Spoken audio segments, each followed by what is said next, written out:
Friends, आज की इस वीडियो में हम बात करने वाले हैं एक विक्टोरियन एज के एक बहुत ही फेमस नोवेलिस्ट से रिलेटेड 35 एग्जाम क्वेश्चंस के बारे में, जिनका नाम है चार्ल्स डिकेंस।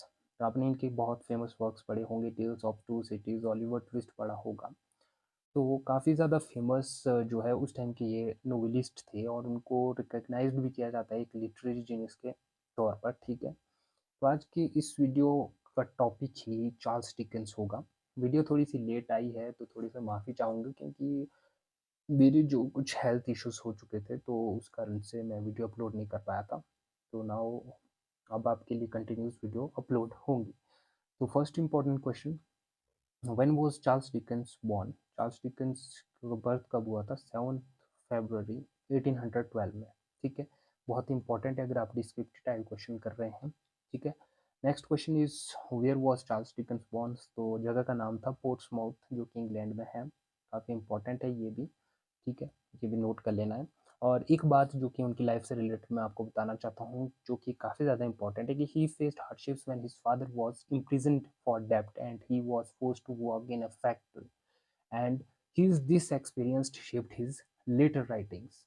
बहुत ही काफ़ी ज़्यादा प्रभाव उनका जो उस चीज़ का पड़ा था उनकी लेटर राइटिंग्स पर। ठीक है, नेक्स्ट है what is Dickens most famous novels? तो वो है अ टेल ऑफ टू सिटीज, लिखी गई है 1859 में और एक तरह की हिस्टोरिकल नोवेल है। And it was first published in 1859 और इसको सेट किया गया है पेरिस में, लंदन में। ठीक है, before and during the French revolution, and it shows that how people lives were affected by injustice, violence and also love and sacrifices। ठीक है, काफ़ी ज़्यादा इंपॉर्टेंट है। समरी आप इसकी पढ़ लेना, क्योंकि समरीज को मैं वीडियोस में कवर नहीं कर पाऊंगा, क्योंकि वीडियो बहुत लंबी चली जाएगी, क्योंकि बहुत सारे वर्क्स हमें कवर करने होते हैं। ठीक है, question number 4, what was Charles Dickens full name? तो उनका फुल नेम था चार्ल्स जॉन हफम डिकेंस। काफ़ी ज़्यादा इंपॉर्टेंट है, आपको इनके फुल नेम भी पता होना चाहिए। जैसे टी.एल. सीलियट का बताया था मैंने, क्या बताया तो आप कमेंट सेक्शन में ज़रूर बताइएगा।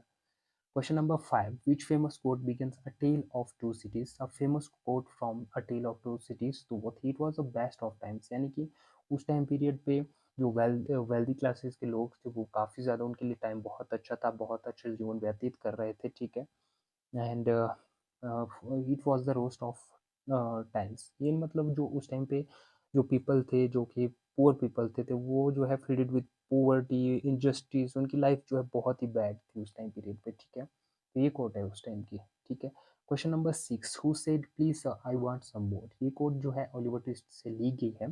ठीक है, ओलिवर ट्विस्ट जो कि पब्लिश हुई थी 1837 से लेकर 39 के बीच में, और एक तरह की सोशल नोवेल है। सोसाइटल नॉर्म्स को इसमें एक्सपोज किया गया है उस टाइम पीरियड पे। ठीक है, और इसकी सेटिंग जो है लंदन में ही हुई है ज़्यादातर। ठीक है, इसकी समरी भी आपने पढ़ी पढ़ी ही होगी ग्रेजुएशन लेवल में, इसकी टेक्स्ट बुक भी लगी है आपके लिए। ठीक है, काफ़ी ज़्यादा इंपॉर्टेंट है। Please sir I want some more, जब वो ऑर्फन में, ऑर्फनेज में होता है, तो वहाँ पे रूल था कि भाई खाना सिर्फ एक ही बार मिलेगा, दूसरी बारी मांगने पर खाना नहीं मिलेगा। लेकिन जो ऑलिवर ट्विस्ट है वो दोबारा मांग करता है, तो उसको क्या है उस टाइम पर पीटा भी जाता है, कुछ ये किया जाता है, थ्रेटन किया जाता है। ठीक है, question number 7, what is the name of the miser in a Christmas Carol? तो उस मिजर का नाम है एबेंजर स्क्रूज। ठीक है, ये नोट डाउन कर लेना है आपने। वो एक तरह का cold hearted, greedy, selfish old man होता है और क्रिसमस उसको बिल्कुल भी पसंद नहीं होता है। ठीक है, question number 8, what is the name of Scrooge clerk? Clerk का नाम होता है बॉब क्रेकेट। ये भी आपने याद रखना है। क्वेश्चन नंबर 9, विच character says God bless us everyone? ठीक है, तो वो है टेनिटिव, ये भी आपने याद रखना है। Question number 10, which Dickens novel features the character Pip? Character Pip किसमें है? ग्रेट एक्सपेक्टेशंस में 1861 में पब्लिश हुई थी, और it is a kind of build and romance novel, and इसकी सेटिंग भी इंग्लैंड में ही है ज़्यादातर। और पीप की बात करूँ तो ये एक तरह का ऑर्फनेज बॉय होता है, raised by harsh sister. Story follows his life as he grow from poor child to a very wealthy person. ठीक है, ये भी आपने याद रखना है, तो थोड़ा सा इसके बारे में आपने पढ़ लेना। Question number 11, who is mister miss Havisham in Great Expectations? तो एक वेल्दी और reclusive woman and jilted at the altar, wealthy woman होती है। ठीक है, question number 12, what is the title of Dickens novels about a workhouse orphan? तो वो था ऑलिवर ट्विस्ट, जहाँ पे आपको बहुत ही ज़्यादा इंटरेस्टिंग स्टोरी है। अगर आपने नहीं पढ़ी है तो इस नोवेल को ज़रूर पढ़ लेना। Question number 13, which Dickens novel is set during the French revolution? French revolution हुआ था 1789 में, शायद मैंने आपको पहले बता दिया है। ठीक है, टेल्स ऑफ टू सिटीज ये भी मैंने आपको पहले करवा दिया है। Question number 14, who is the ghost in a Christmas Carol who wears chains? तो उसका नाम है जेकोब मार्ले, ये भी आपने याद रखना है। Question number 15, what book inspired the musical Oliver? तो वो थी ऑलिवर ट्विस्ट कोई, ठीक है, ये भी आपने याद रखना है। Question number 16, Oliver twist is set in which country? तो वो थी इंग्लैंड, जो कि स्पेशली इन लंदन, ठीक है। Question number 17, which Dickens novels begins with Marley was dead to begin with? तो वो है क्रिसमस कैरल की, ठीक है। अगला क्वेश्चन है question number 18, in which novel do we find the character Uriah Heep? तो वो है डेविड कॉपरफील्ड में। काफ़ी ज़्यादा इंपॉर्टेंट है, ये भी आपने नोट डाउन कर लेना है। नेक्स्ट क्वेश्चन है question number 19, what is David Copperfield's occupation as an adult? तो वो राइटर था, ठीक है। एक तरह की एक जो डेविड कॉपरफील्ड है, ये क्लासिकल नोवेल है, ठीक है, ये आपने याद रखना है। फुल टाइटल इसका है the personal history, adventures, experience and observations of David Copperfield the young. तरह ये ऑटोबायोग्राफिकल भी हम इसको कह सकते हैं, ठीक है, ये आपने याद रखना है। A kind of bildungsroman novel, 1849 to 1850 में ये पब्लिश हुई थी, ठीक है, इम्पोर्टेंट है और याद भी रखना है, ठीक है। Question number 20, which Dickens novel criticizes the legal system with the case Jenese versus Jenese? ठीक है, तो वो है ब्लीक हाउस, ये भी आपने याद रखना है। Question number 21, what does the characters Sydney Carton sacrifice in a tale of two cities? तो वो है his life, अपनी ही लाइफ को उसमें सेक्रीफाइस करता है, ठीक है। Question number 22, what is the opening line of David Copperfield? तो वह whether I shall turn out to be the hero of my own life। ठीक है, इसमें डेविड कहता है कि he does not know yet if he will be the hero or if someone else will play that role, ठीक है। It ये important line है क्योंकि it sets tone of the novel, like it is it a personal और autobiographical, ठीक है, ये आपने याद रखना है। Question number 23, what profession does mister Micawber belong to? तो वो एक तरह का इंसॉल्वेंट डेप्टर या फिर एक क्लर्क होता है, ठीक है। Question number 24, which one is Dickens autobiographical novel? तो वो है David Copperfield, I have already mentioned it earlier. Question number 25, what was Dickens pen name in his early writing days? Boz, ये आपने याद रखना है, इंपॉर्टेंट है, एक मार्क्स के लिए पूछा भी जाता है, फ्रीक्वेंटली आस्क्ड क्वेश्चन है। Question number 26, what is the main theme of hard times? Hard times में आपने पढ़ा होगा क्रिटिक ऑफ इंडस्ट्रियलाइजेशन, यूटिलिटरियनिज्म, ठीक है।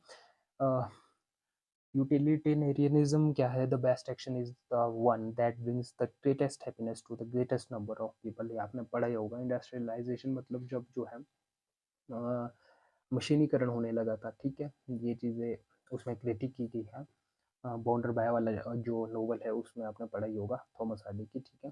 Question number 27, what does Dickens mean by the law is a ass? तो वो एक तरह के ह्यूमरस क्रिटिसिज्म है लीगल सिस्टम के ऊपर फ्रॉम ऑलिवर ट्विस्ट, ठीक है, ये भी आपने याद रखना है। Question number 28, which novel features the character mister grand grind? तो वो है हार्ड टाइम्स में, ये काफ़ी ज़्यादा इंटरेस्टिंग नोवेल है, इस नोवेल को पढ़ लेना ज़रूर, ठीक है। Question number 29, what is the name of Dickens unfinished novel? एक उनकी अनफिनिश्ड नोवेल थी the mystery of Edwin Drood, तो ये भी आपने देखना है इस नोवेल को भी। Question number 30 sorry, which Dickens novel features the character Little Nell? तो लिटिल नैन का करेक्टर आपके पास The Old Curiosity Shop novel में है, ठीक है। अगला क्वेश्चन है 31, what is the profession of mister Pickwick in the Pickwick's papers? तो वो एक वेल्दी और रिटायर्ड बिजनेसमैन और क्लब फाउंडर होता है, ठीक है। नेक्स्ट क्वेश्चन है 32, what character is known for always saying बा हम्बग? तो वो है एबेंजर स्क्रूज, पहले भी मैंने आपको ये बता दिया है। Question number 33, which novel is considered Dickens first publish novel? बहुत ही ज़्यादा इंपॉर्टेंट है, the Pickwick's papers 1836 first publish novel थी ये, ठीक है, ये भी इंपॉर्टेंट है। And 34th, where is Dickens ब्यूराइड?